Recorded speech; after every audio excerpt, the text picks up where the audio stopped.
So, good morning mga kagarisari. So, first day. So, pasok-pasok. Puntahan tayo. Okay.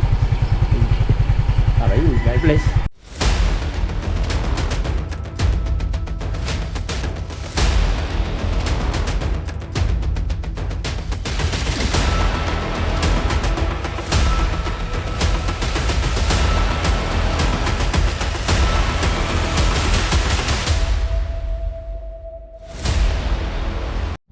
So, mga sari, sabak agad ito sa exam. Pagpasok pa lang mga sari, may exam na. Ito exam na. Yan. Ansiran daw ito mga sari. Ewan ko lang kung maka-answer tayo dito. So, pasok-pasok. Ito yung mga classmate ko. Okay. Vlog muna, vlog. Magkakaroon ka ng idea, conclusion. Halimbawa, ito yung starter motor. Gagawin namin yung starter motor. Disassemble and assemble. Siyempre, may idea ka kung paano yung gagawin. Ano yung basic na yun? Siyempre, may mga tornilyo yan. Siyempre, hindi naman pwedeng tanggalin mo agad yung tornilyo nasa loob na hindi mo natatanggal ang tornilyo pa.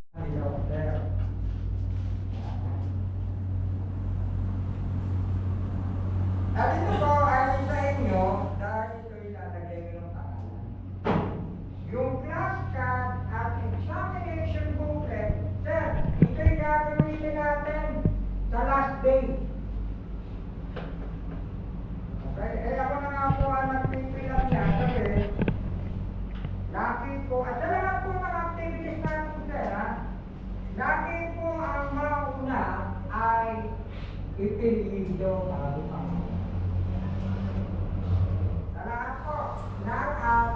mapa-written, mapa-apply, lagi pong mauna ang ipilido. Hindi ka pa.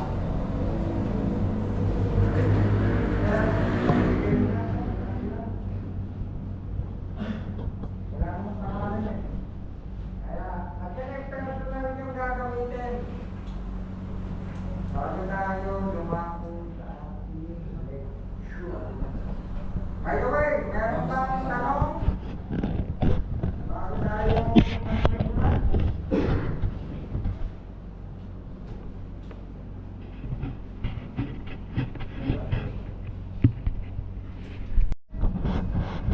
Sir, lahat naman yun talagang design study dito. Sir, ang aming po mga makina ay circle yan. Ba? Nagkautak na pala mga bakal ngayon, nag-a-adjust ng sarili, no? Eh, yun ang hindi nakakaintindi. Opo. Hindi na nila natindihan.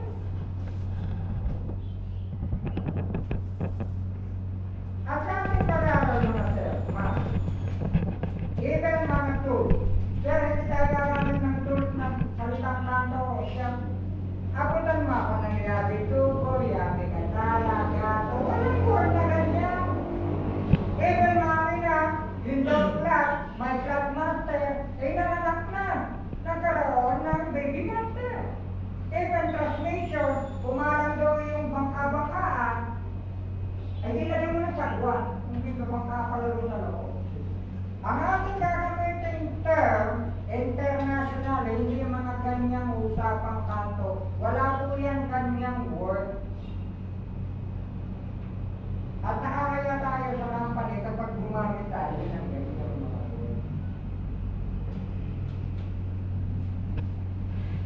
Okay? Taas lang ang kamay sir kapag may tanong ha? O, then, ayan na ngayon sir ang mga so, madaling sabi sir, yan po ay under electro. Yung kanina, mechanical. Kaya problema sir, bakit ka sir kailangan natin pag-aralan pareho? Lalo na yung electronic. Sir, yan na po yung common sa kasalukuyan. Pinatigil na po ang paggawa sa Pilipinas ng carburetor. Pero sa ibang bansa, like United States, United Kingdom, UK, pati mga transmission manual, lahat pa sila. Kasi yun po yung matibay eh. Speaking of, at drive ka na. Ang problema, dinisay nga yan para masira. Eh, hindi nyo na masira yung mechanical. Kaya dito, una natin natin ito, tapos, kung bumigat yan, lalakas ka rin sa ulo. Bibigat din ang steering mo. Dahil lahat yan ay may disadvantage. Hindi katulad ng carburetor na basic mechanical. Pag nagka-trouble siya, basic din gawin. Eh ngayon, pag nagka-trouble yan, punta ka, papakuha ka scanner. Eh sir, hindi lang barya-barya. 2535, i-scan lang yun. Na kung dahil hindi naman totoo ang nire-restore.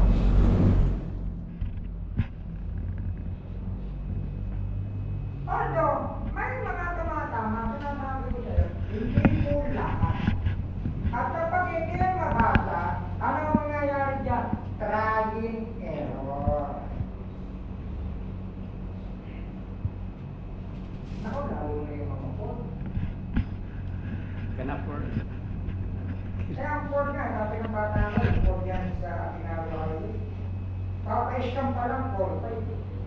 Baka mga sensor nila, more than 10 naman na isa. Kasi port puno. Pero yun nga yung mga maraming tropo. Pero kung ibang mga nakakagdating ng port, napakagwapo ang dating eh. So mga sari, lecture muna kami. Bali hanggang tapos mayroon kaming break time, 15 minutes. So dito muna sa labas. Yung mahilig manigarilyo, out daw. Tapos yung gusto magmerienda, dito lang. Ito yung labas, dito yung So kaso lang, yan nga, puno pa yung So, dito lang sa labas kung gusto mo. Okay. So pasap, puno pa yung CR, mangyari. Ayun. So, dito lang muna kami. Okay, pasap.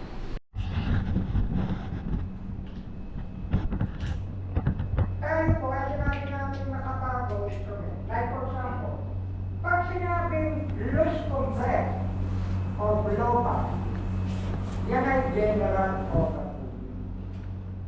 Pag yung iba, usok na, tulog na, blow by the general overload, ay business na rin. Pag umaw ka,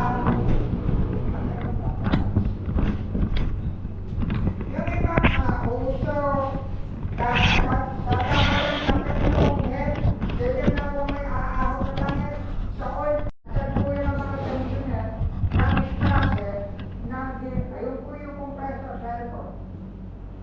Kapower steering. Okay?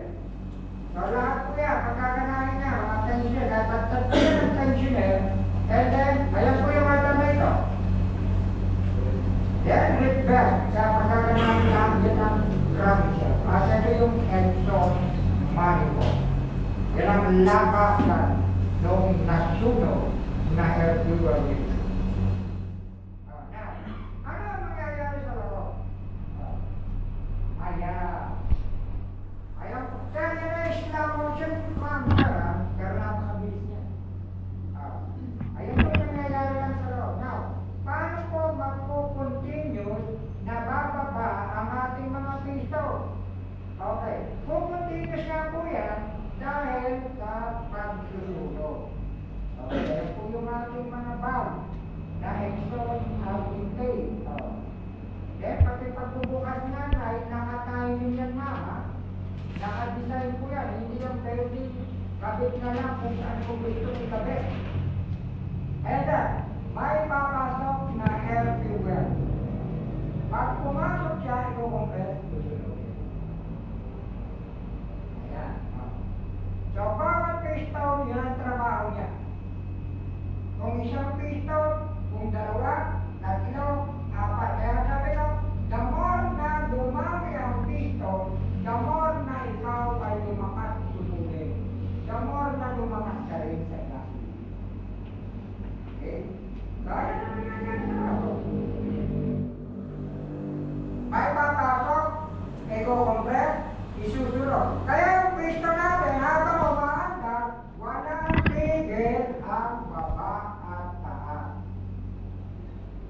At kung bakit may flywheel, na heavy metal yung flywheel, katulong po yan para ma-maintain ang takbo o baba at taas ng ating mga piston.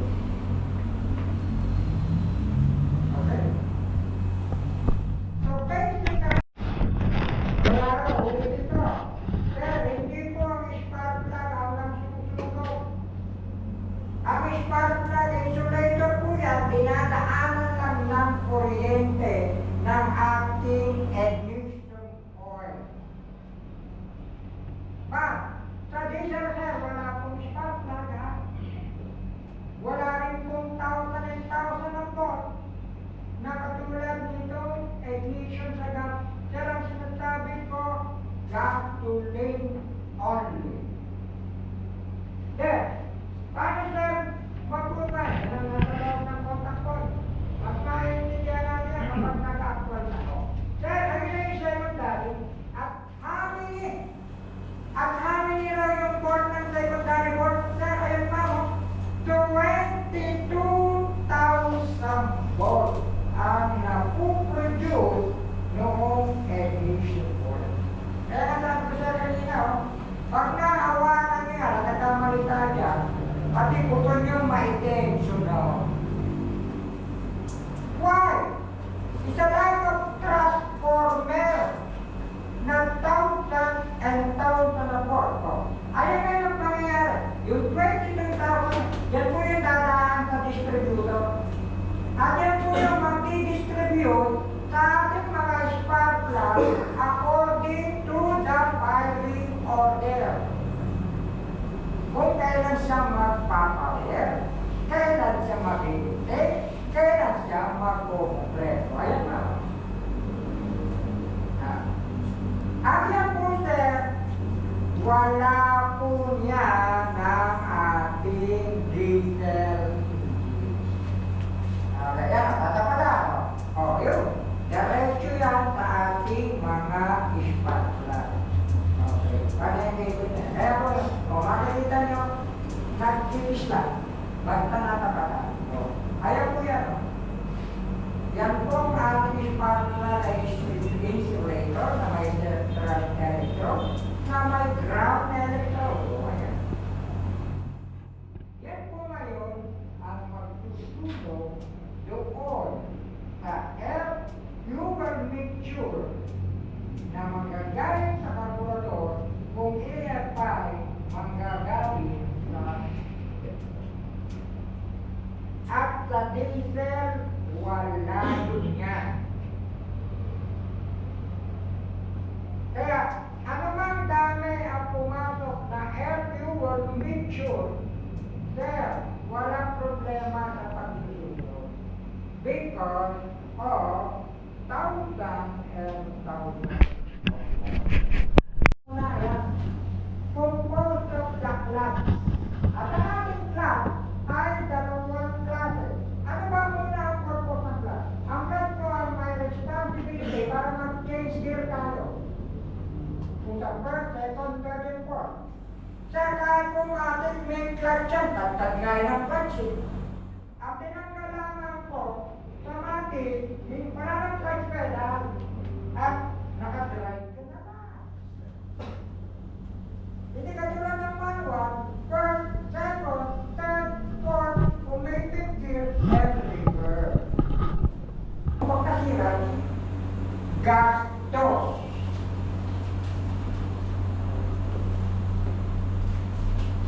Okay? Now, hindi lang ang hydraulic. Meron din tayo tinatawag na cable o cable. Sa halip na hydraulic cable, from the clutch pedal, yayapakan mo hinilahin mo cable para mapagalaw yung clutch cord, para mapagalaw yung pressure plate or clutch cord. But if you say I have 5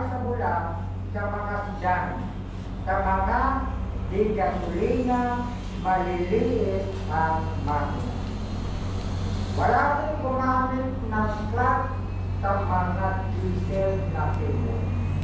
Panay ay okay? Ano naman na, o yan, din po yung extra, o yan, ang D-hydraulic, ayun yung keyboard na. Another one part na powertrain transmission. Ay ang problema, dati ay manual na, sa katutak na transmission na yun. No? Ano ba? Ito sir. Ito po, reality, ang original at the best. Rev drive. Ayan po yung transmission. Napaikutin ang transmission yung drive shaft o propeller shaft sa pamamagitan ng cross joint o integrity joint. Ayun po yung differential. At yung differential na yan, may final axis. At sa final axis, yan po nakakabit ng brake drum. At sa brake drum, yan po nakakabit ng motor. Rear drive, ang kumakamot ay ang rear drive. Madam, yung pagpasasya na naman, cross drive po rin. No comment. Very good. Okay na nga. Kaya nga tayo nag-aaral eh. Sasabihin ko nga. Sabihin ko lang yung model. Wala na yung propeller shaft. Yung drive shaft. Nawala na rin yung university joint. Eh dito, pinagsama nila yung transmission and differential. Direct. Yun ang problema. Yung direct na yun, yan ang sisigaw.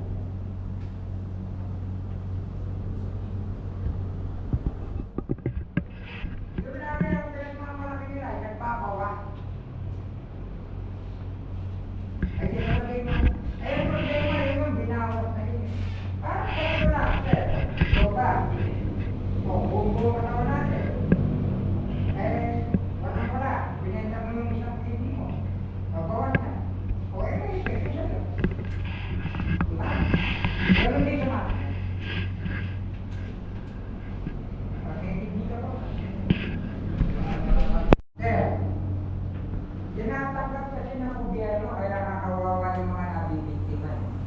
Kung nakamatay ng 5-10 tao na lustre. Yan ang mga driver ng driver.